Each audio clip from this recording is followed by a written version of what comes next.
se passe là-bas. L'enfant est arrivé ici, là, il dit, Paulin, on t'appelle à la maison, il dit que mon chat de faire un travail. L'enfant vient me dire, directement, je monte, je trouve mon frère dans le dos, Paulin, sort de là. Je suis l'adjudant Thier, chef de poste de gendarmerie de Balingam. Dans la journée du samedi 5 décembre 2020, autour de 11h45, étant au bureau, la grande sœur aînée du suspect est venue nous saisir pour nous faire état de ce que elle a surpris son petit frère en train de casser la tombe de leur papa décédé il y a fort longtemps. Immédiatement, nous sommes transportés sur les lieux. Chemin faisant, on a rencontré l'individu avec un sac plein de os de son père. On l'a interpellé, puis il nous a menés sur les lieux où il a commis son forfait, en nous disant qu'il a fait toute seule, que la famille n'était pas au courant de son action. Le mis en cause a dans un premier temps confié qu'il souffrait de démence, ce qui l'a poussé à poser cet acte, avant d'avouer qu'il collabore avec les membres d'un réseau de trafic d'ossements humains dans le département du Noun. Oui, je n'ai même pas juré. Tu es parti au Congo? Après le décès de mon papa, paf, je suis tombé au Congo. Et tu as fait combien de temps là-bas? J'ai fait pratiquement... Je suis arrivé là-bas, bon, j'ai tenté de faire le commerce. Bon, j'ai vu que le système de là-bas, ils ne sont pas trop commercialistes. Oui. Je suis tombé dans la mécanique d'ambulance comme ça. Je me suis formé un peu à temps. Je suis tombé dans les camions. J'ai eu la plus grande relation qu'il fallait. La famille Lonsi, après cet incident qui se présente comme une seconde mort pour leur père, entend procéder à l'inhumation des restes du chef de famille. Quant à Paulin Lonsi, il est en exploitation en vue de démanteler un vaste réseau de trafic d'ossements humains et d'appréhender ses complices. Tu ne m'as rien dit. Et je suis encore là, tu peux même me porter. Tu ne m'as pas dit. Menteur, tu nous perds le temps. Tu as voulu faire ton fort. Que ce soit inconscient, que ce soit conscient, tu as répondu à cela. Je ne peux pas évacuer à mes préoccupations. Restons dans la région de l'Ouest où un enseignant du lycée bilingue de Baganté échappe de justesse à la mort. Son domicile et son véhicule ont été incendiés par les habitants du quartier Mandia. Ces derniers l'accusent d'avoir tué l'élève Zouanchua Brian qui a été retrouvé mort dans un chantier abandonné. Le récit d'une folle journée dans ce reportage de Jérôme Narcisse Sobzé. Voici à quoi ressemblent désormais les nombreuses habitations appartenant à M. Huachi Marcel, censé au lycée bilingue de Tonga et coordonnateur des activités pédagogiques au CS de Bitua Sud, dans le département d'Undé, à l'ouest du Cameroun. Pointé du doigt par les populations du quartier Manja de la ville de Baganté comme étant le bourreau du jeune Zouacham Fanko Abraham, âgé de 14 ans et élève en cas de seconde C au lycée bilingue de Baganté, retrouvé pendu dans ce chantier en construction après 48 heures de recherche. C'est donc finalement le samedi 5 décembre 2020, autour de 11 h du matin, que la découverte est faite. Une découverte faite après plusieurs échanges entre le présumé coupable et les forces de maintien de l'ordre. Dans ce quartier, des témoins affirment avoir vu pour la dernière fois le jeune Zouacham Fanko Abraham pénétrer dans ce domicile sans jamais ressortir. Pour avoir arnaqué l'enfant dans la nuit du vendredi et que les parents n'ont pas su. Et pour finir, à la dernière minute, on a découvert à la morgue, en se plaignant de morguer, de nous faire voir le corps de l'enfant, on a découvert qu'il avait gâté le derrière de l'enfant. En plus, la population a trouvé mieux de se révolter contre ce coup. Transporté à la morgue de l'hôpital de Baganté, une source nous apprendra plus tard que le jeune élève aurait reçu des services corporels avant d'être sodomisé. Après une deuxième interpellation, l'enseignant sera finalement incarcéré dans l'une des cellules de la brigade de gendarmerie de Baganté afin d'échapper à la colère des populations. On voulait dissimuler, l'enfant n'avait pas été pendu. Il a dit à son âge, il pouvait avoir quelques problèmes pour se pendre. C'est un enfant qui étudie bien, c'est un enfant qui est jeune, il n'a pas de problème de scolarité. Au quartier Mandja de la ville de Baganté, où cet enseignant s'est battu de nombreuses maisons d'habitation, tous ces biens seront détruits et incendiés. Rendu au domicile du jeune élève, Zouacham Braham, c'est la consternation totale. Aux dernières nouvelles, l'enseignant soupçonné d'être le bourreau du jeune élève aurait déjà été transféré dans le chef de la région de l'Ouest, à savoir Bafoussam. Il est rappelé que c'est le énième cas de corps sans vie retrouvé abandonné en l'espace d'un an dans ce quartier. Fin d'assignation à résidence pour le professeur Maurice Kamto. Le dispositif sécuritaire autour de son domicile a été levé ce jour au quartier Santa Barbara à Yaoundé. Et c'est un ouf de soulagement pour les militants du mouvement pour la renaissance du Cameroun, mais également les voisins ayant vécu dans la peur pendant toute cette période. D'autres précisions dans ce reportage de Joël Essenga et Gizogo. Plus l'ombre de policiers et gendarmes autour du domicile de Maurice Kamto au quartier Santa Barbara à Yaoundé. Selon les témoins, il était 13 h lorsque les derniers éléments du dispositif sécuritaire installé autour de la résidence du président du MRC ont levé leur siège. Dans le quartier, les voisins du professeur Maurice Kamto sont soulagés, mais les conséquences sont lourdes. J'ai subi de lourds préjudices à cause de la présence de l'armée devant ma maison. Tous mes locataires sont partis. Toute ma famille m'a abandonné. Si par exemple il faut peut-être m'envoyer un petit truc pour nourrir mes enfants, il faut qu'on envoie par une agence de voyage. Je ne peux même plus sortir de chez moi. En rentrant ce soir, quand je vois cette situation, vraiment je suis aux anges. Je sais que le bon Dieu nous a écoutés. Dans les alentours, le scénario est le même, à l'instar de cet immeuble cossu, vidé de ses locataires et pour lequel on en sollicite d'autres. Arrivés quelque temps après la levée du dispositif sécuritaire, Maître Méli et Christian Penday Koka rentrent dans le domicile du professeur Maurice Kamto pour des échanges de près de 3 quarts d'heure. Je l'ai trouvé en super forme. Il est en forme, il a le moral, il a le mental. Il va bien et pour nous, la lutte continue. Il faudra qu'on libère ce pays. Parce qu'il a été séquestré de manière arbitraire depuis bientôt 3 mois, ce qui ne se justifie pas. D'autres personnes ont été arrêtées de manière arbitraire, continuent à être détenues de manière arbitraire, sous le prétexte d'un mouvement insurrectionnel qu'on n'arrive pas à expliquer. Par ailleurs, pour Christian Penday Koka, il faudra bien se plier aux règles démocratiques si l'on prétend être dans un état de droit au Cameroun. Si vous dites que c'est un état de droit, il faudra que le droit parle. Si vous dites que c'est une démocratie, il faudra qu'on continue à respecter les libertés fondamentales et les droits fondamentaux. Vous ne pouvez pas être dans un pays où plus de 80% de la population est représentée par des jeunes qui ont moins de 35 ans et vous le gérez de cette manière, en réprimant les libertés, avec un système aussi répressif. Qu'est-ce que vous voulez faire de votre vie? Le siège du domicile de Maurice Kamto était intervenu après les marches du 22 septembre organisées par le MRC pour protester contre la convocation des élections régionales par le président Paul Biya. Et après cette levée du dispositif sécuritaire autour de son domicile, le professeur Maurice Kamto a réagi sur sa mise à l'étroit et l'avenir de son parti politique. Je vous propose de l'écouter au micro de Gizogo.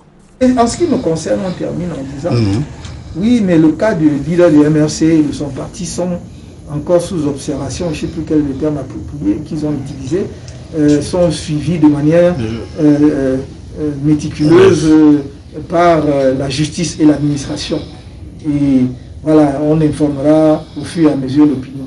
Moi, je leur dis, ils n'ont pas besoin de se donner tant de mal. D'ailleurs, au lieu de dépenser les moyens de l'État, les maigres ressources qui restent, une fois qu'on a soustrait de part et d'autre par la corruption et toutes sortes d'atteintes à la fortune publique, pour mettre pendant plus de 2 mois ici des gendarmes et des policiers, qui m'amènent directement en prison. Qu'est-ce qui leur fait croire qu'ils vont continuer comme ça à piétiner les Camerounais de cette façon-là? Qui leur a donné le pouvoir de vie et de mort sur les gens? Qui? Et même s'ils arrachaient ma vie, je ne serais pas le premier ni le dernier à mourir. Qu'est-ce que ça veut dire? Personne ne veut mourir, mais il faut qu'on cesse de croire qu'on peut faire peur aux gens de cette manière-là. C'est totalement ridicule. J'en suis arrivé à un point où je me demande s'ils ont même en fait une vision pour le pays. Est-ce qu'ils ont une idée de là où ils veulent conduire le Cameroun? Parce qu'il y a des choses beaucoup plus urgentes, des problèmes sérieux. Nous n'avons jamais refusé d'apporter notre contribution à la recherche des solutions aux problèmes de ce pays. Mais au lieu de cela, on nous piétine. On essaye de manipuler les catégories telles que le tribalisme. On essaye d'attiser la haine, d'inventer des choses tous les jours. Et ça ne va rien changer à l'affaire. Même si je disparais, les problèmes du Cameroun restent. Tout à fait. Alors, pour faire une dernière chose, qu'est-ce que vous allez faire maintenant que vous êtes à nouveau libre de vos mouvements? Qu'est-ce que vous allez faire? Mais évidemment, je vais continuer à animer plus que jamais mon parti politique, le MRC, le Mouvement pour la Renaissance du Cameroun. On a voulu le décapiter, on l'a peut-être décapité en partie en envoyant nombre de ses cadres en prison, mais nous restons là et ils sont encore nombreux, ceux qui sont libres. On va travailler.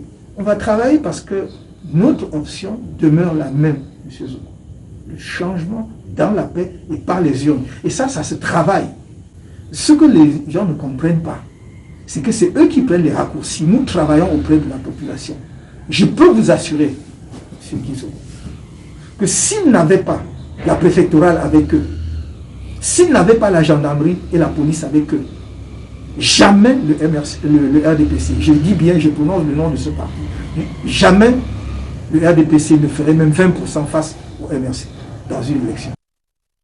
Et vous venez de suivre la réaction du professeur Maurice Kamto après la levée du dispositif sécuritaire autour de son domicile. Et pour le leader du MRC, le combat continue malgré l'incarcération de plusieurs cadres de son parti politique. Parlons à présent de toute autre chose, de violation des droits de l'homme, la situation de plus en plus préoccupante au Cameroun. Selon des organisations de la société civile, la récurrence de ces abus multiformes serait due à l'ignorance des citoyens.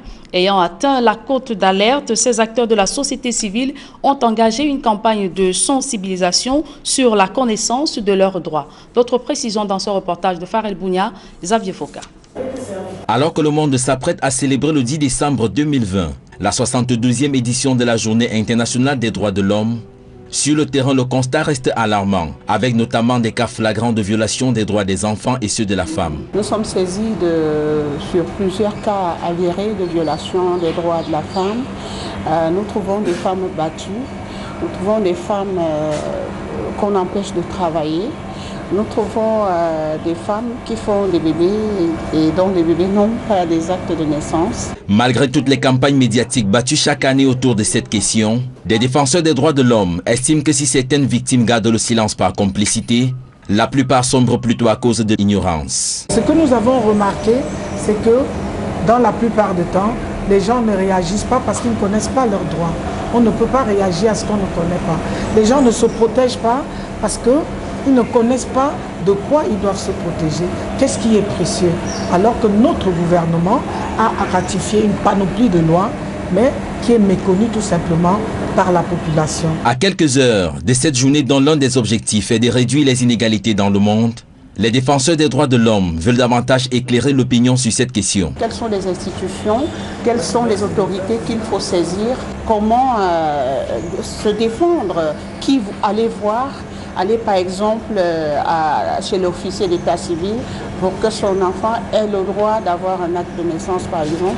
Lorsqu'on est battu, on peut faire appel aux affaires sociales, au ministère de la promotion de la femme et consorts. Réunis à Douala, des membres de la société civile camerounaise et leurs partenaires entendent faciliter la communication auprès des victimes en utilisant le langage spécifique à chaque couche sociale. Après le 10 décembre 2020, qui commémore comme chaque année la Déclaration universelle des droits de l'homme adoptée en 1948, on attend bien des améliorations sur le terrain. Régional du 6 décembre 2020, raz de marée pour du RDPC. Le parti au pouvoir a remporté les 70 sièges mis en jeu dans le département du Littoral. Les résultats ont été proclamés ce jour à la Cour d'appel en présence des candidats des différents partis politiques engagés à ces élections de dimanche dernier. François Dikoumé, Sylvestre Zangao. Excepté les délégués issus du commandement traditionnel, le Conseil régional du littoral sera monocolore. Le RDPC a tout raflé lors du scrutin du 6 décembre dernier. Les résultats ont été proclamés par la Cour d'appel du littoral. Ainsi, dans le département du Vouri, le RDPC l'emporte avec 30 élus, dont 9 femmes. Pour le commandement traditionnel, c'est la liste de Sa Majesté Dika Charles David, constituée de 5 élus, qui l'emporte. Le RDPC remporte les 15 délégués de la Sanaga maritime, parmi lesquels 4 femmes. Et pour le commandement traditionnel, la liste élue est celle de Sa Majesté Bok Balema Jean-Marie Martin. Dans le département du Mungo, c'est toujours le parti de Paul Biya qui obtient les 19 délégués, dont 4 femmes. Et la liste Njokei Sawe Maurice l'emporte au commandement traditionnel. Enfin, dans l'Unkam, les 6 délégués vont également au parti de la Flamme, avec une femme élue. Parmi les 6, la liste de Sa Majesté Edimo Alexandre Martin gagne au commandement traditionnel. La région du littoral a donc ses 90 élus, dont 70 délégués départementaux. Et 20 du commandement traditionnel. Alima Madou fait partie des 18 femmes élues dans la région. Je suis très content d'être parmi ces premiers conseillers de la République.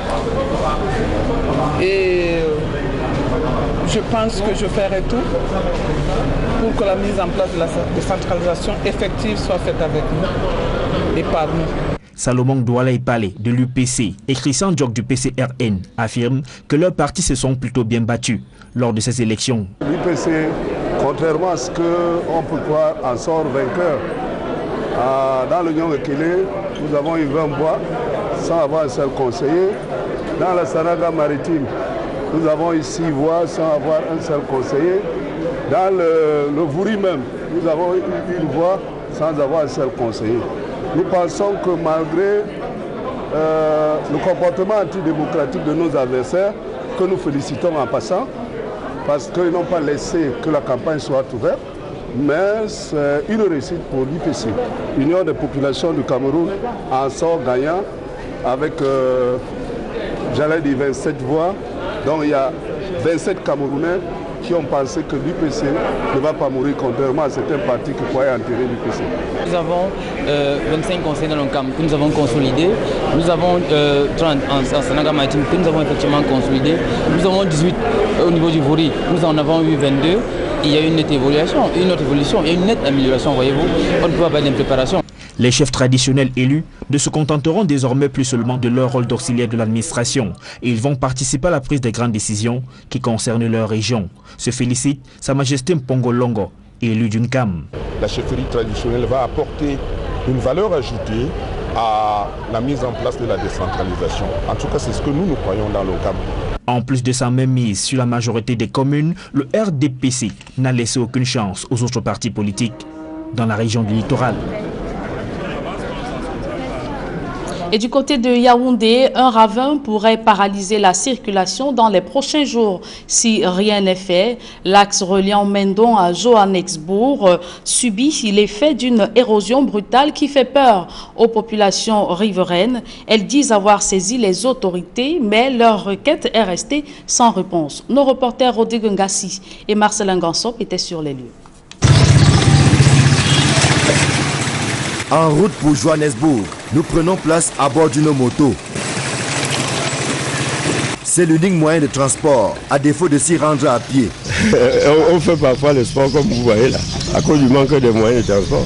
Et régulièrement, comme vous voyez là, quand les remorques tentent, la voie est totalement barrée. Et nous ne tardons pas à faire face à la première difficulté qui fait perdre le sommeil à certains habitants et aux usagers de cette route. C'est un impressionnant ravin qui ne cesse de prendre du volume.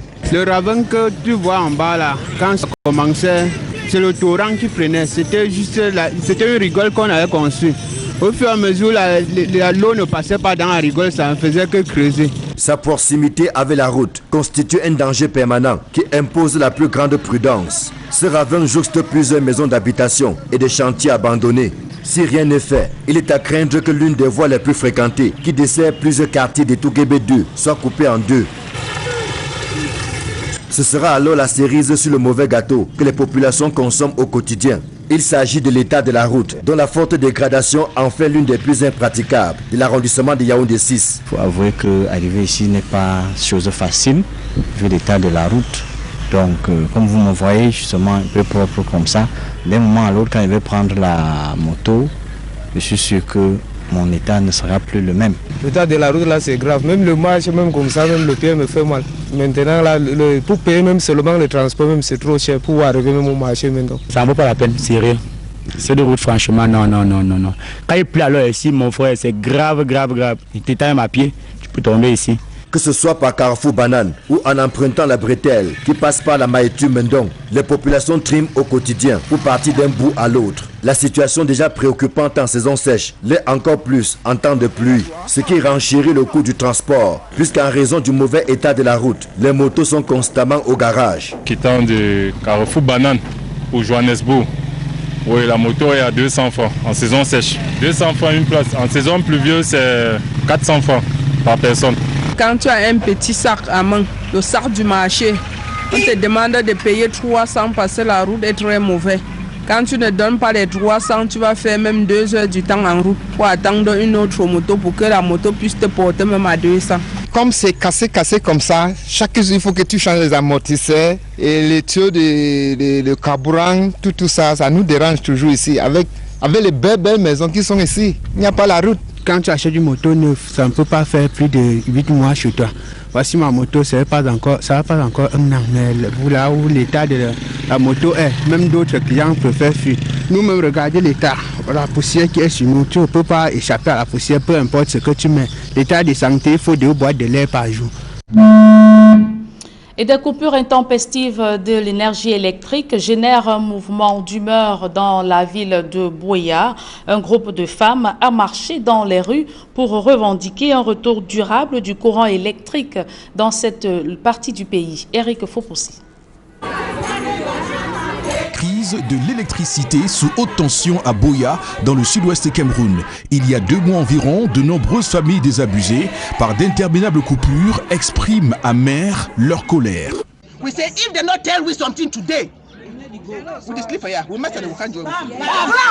Dans leur quête de solution, des femmes marchent avec détermination dans les rues de Buea avec à la crier des « Nous voulons de la lumière ». La manifestation va déboucher sur une scène d'optimisme.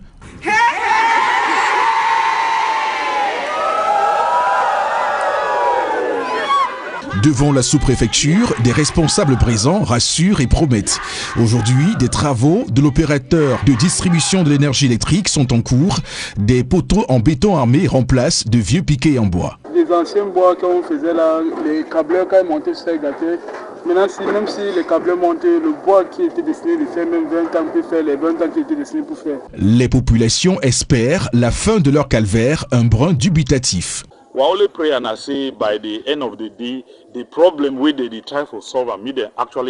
Notre unique prière est que le problème soit résolu définitivement. Parce qu'au Cameroun, quand on résout une situation, on en crée une autre.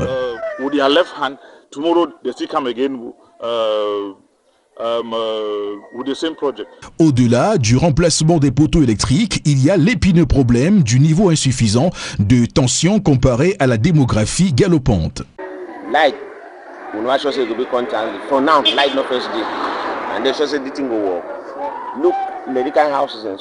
Il n'y a pas de lumière, vous voyez toutes ces maisons. Le transformateur ne peut pas supporter. Les gens ont les machines à laver et autres appareils. Chaque fois, le transformateur explose.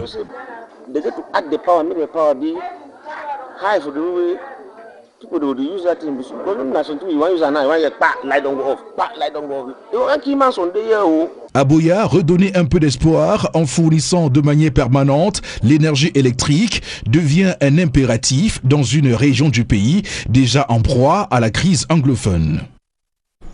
Et cette note triste dans ce journal, le canton Aquabel en deuil. Sa Majesté Dine Dika Charles David est décédé en fin d'après-midi de suite de maladie. Cette triste nouvelle survient 2 jours après son élection au poste de conseiller régional dans le Vouri. Banquier de profession, il a été intronisé 6e chef du canton Aqua le 27 octobre 2001. Et depuis l'annonce de son décès, sa chefferie ne désemplit pas avec proches, amis et connaissances venus consoler la famille. À présent, des publi-reportages dans ce journal. L'entreprise Grenier du monde rural récompense ses meilleurs employés. 13 d'entre eux viennent de recevoir des médailles de travail. Reportage. Dévoués et assidus à la tâche qui est la leur, notamment le travail et l'accompagnement des travailleurs de la terre, la patrie leur marque sa reconnaissance à l'équipe du Grenier du monde rural, une entreprise de production agricole et de commercialisation des intrants basée dans la région de l'Ouest avec ses tentacules dans d'autres villes du Cameroun. Ils sont 13 employés au total, en plus du président directeur général qui vient d'être décoré par l'autorité gouvernementale dans la ville de Banganté. Je remercie Papa Grenier et j'encourage beaucoup sa générosité. À cause du fait qu'il ait décidé cette année de valoriser ses employés en leur octroyant à chacun des médailles. C'est une très grande fierté pour moi de recevoir la médaille au même moment que mon patron, celui qui m'a amené dans le monde du travail. C'est une très grande fierté et ce n'est pas donné à n'importe qui. L'engagement aux côtés des milliers d'agriculteurs que compte la région Grenier du Cameroun, leur tâche consiste au quotidien aux recherches et à l'expérimentation des meilleures semences et autres produits agricoles qu'ils mettent à la disposition des producteurs pour booster leur rendement. Une mission saluée à juste titre par les autorités locales. Je saisis d'ailleurs cet honneur pour cette occasion pour féliciter les heureux élus, les récipiendaires, en les exhortant d'aller de l'avant. Une force du déploiement qui reçoit l'assentiment et toute l'attention de son ministère de tutelle, celui de l'agriculture et du développement rural. Nous sommes simplement vraiment très contents de la reconnaissance que le gouvernement de Cameroun apporte auprès des Greniers du monde rural. Parce que c'est le fruit d'un travail persévérant, parce que cela doit faire peut-être une 50aine d'années qu'il est dans la filière. Vous comprenez que comme un vin qui mature avec du temps, le Grenier du monde rural est devenu aujourd'hui international. Se félicitant de ce parcours glorieux, Gambou Jean-Pierre, connu sous le pseudonyme de Papa Grenier, il promet de poursuivre cette mission qui lui permet de donner du sourire à des milliers de familles à travers le pays et surtout de mettre davantage un accent sur la vulgarisation des produits locaux. C'est une fierté pour moi. C'est de bon travail que j'ai effectué, je pense, parce que si j'avais mal fait, il n'aurait pas reçu cette récompense. Nous passons beaucoup de temps à chercher. Nous ne regardons pas sur l'ordinateur ou sur un site internet pour commander un produit. C'est vrai qu'on passe par là, mais lorsque nous prenons coordonnées d'un fournisseur ou d'un producteur, nous commandons des échantillons que parfois ça nous coûte des millions, juste parce qu'il faut les essayer, que ce soit les produits phytosanitaires, que ce soit les semences, avant de demander l'homologation au ministère de l'Agriculture. Des nouvelles semences sont bien rangées sur les comptoirs des différentes boutiques du Grenier du monde rural. Un amour pour le travail qui se transmet aussi du père au fils. Conseil de bien travailler à l'école et aussi au champ pour être meilleur dans l'avenir. Toutes ces médailles ont été présentées au cours d'une soirée à l'initiative du Grenier du monde rural à l'honneur des récipiendaires, le réconfort après l'effort.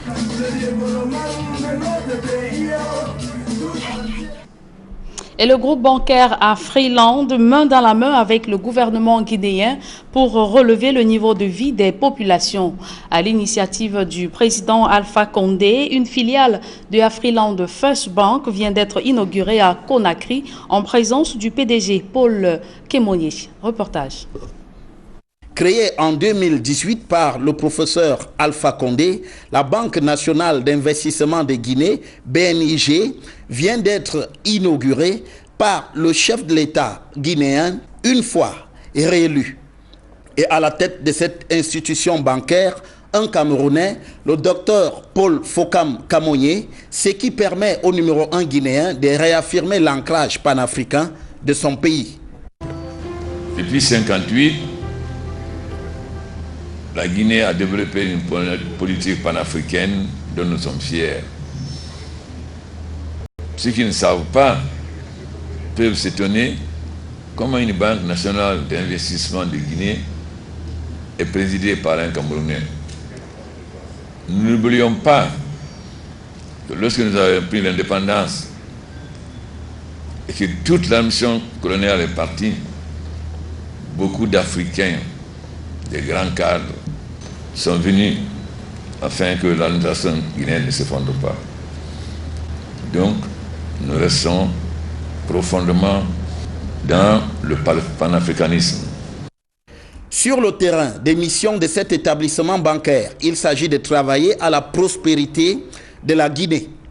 On doit tout mettre en œuvre avec tout son support pour assurer un toit à chaque citoyen guinéen.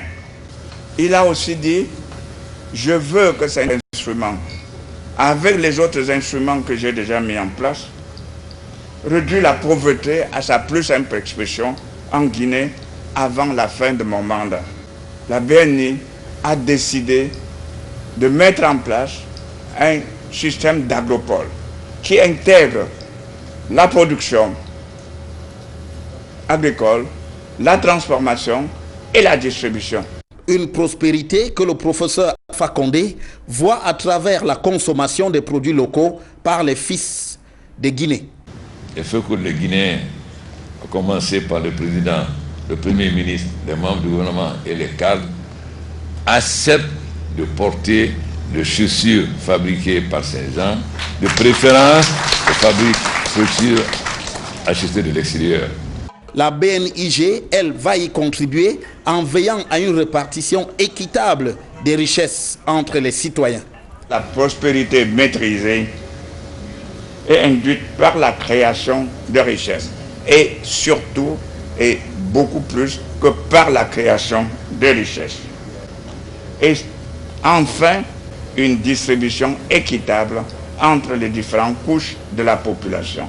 Et c'est justement notre mission. Mais soutenir les acteurs économiques dans l'agriculture, la pêche et l'élevage se résumera pour la BNIG à être à la fois attractive mais aussi prudente.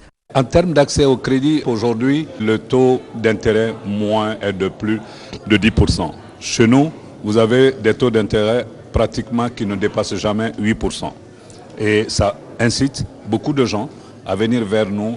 Et pas que nous ne sommes pas regardants, mais nous faisons très attention à ce que des entreprises qui sont de nouveaux venus sur le marché du crédit puissent avoir accès au crédit sans que nous n'exigeons des garanties indéfinies.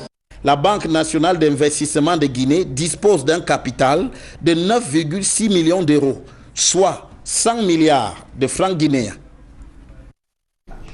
Et il faut préciser que ce sera plutôt l'expertise camerounaise d'Afriland First Bank au service de la Banque nationale d'investissement de Guinée que préside Paul Fokam Kemonier. Mesdames et messieurs, c'est ici que nous mettons un terme à cette édition du journal. Merci de l'avoir suivi. Retrouvez dans quelques secondes Duval Fangwa et ses invités pour la deuxième partie d'Equinoxe Soir Duval. Le professeur Maurice Kamto, président national du MRC, désormais libre de ses mouvements après 3 mois de séquestration à son domicile. Vous l'avez dit, Duval Fangwa, après 3 mois de séquestration, le professeur Maurice Kamto est désormais libre de tous ses mouvements. Le dispositif sécuritaire autour de son domicile a été levé ce jour au quartier Santa Barbara à Yaoundé. Et vous l'avez suivi dans son extrait. Il a été rencontré par nos reporters à Yaoundé. Le professeur Maurice Kamto se dit déterminé à poursuivre ce combat malgré l'incarcération de plusieurs cadres de son parti politique. Les résultats des élections régionales sont connus et sans surprise, le RDPC a tournamisé tous ses concurrents dans cette élection. Il faut dire, Duval Fangwa, que le RDPC ou le Parti de la Flamme a tout enflammé sur son passage sans surprise. Les résultats ont été proclamés ce jour à la Cour d'appel du Littoral et c'était en présence des représentants ou des candidats des différentes formations politiques. Duval. Voilà, ce sera l'essentiel du débrief. Merci Julien Berthe-Bissaï. Merci Duval Fangwa. Et bonne soirée, madame. Très bonne soirée à vous. Madame, messieurs, dans quelques secondes, la deuxième partie de cette édition d'Equinoxe ce soir, le débrief.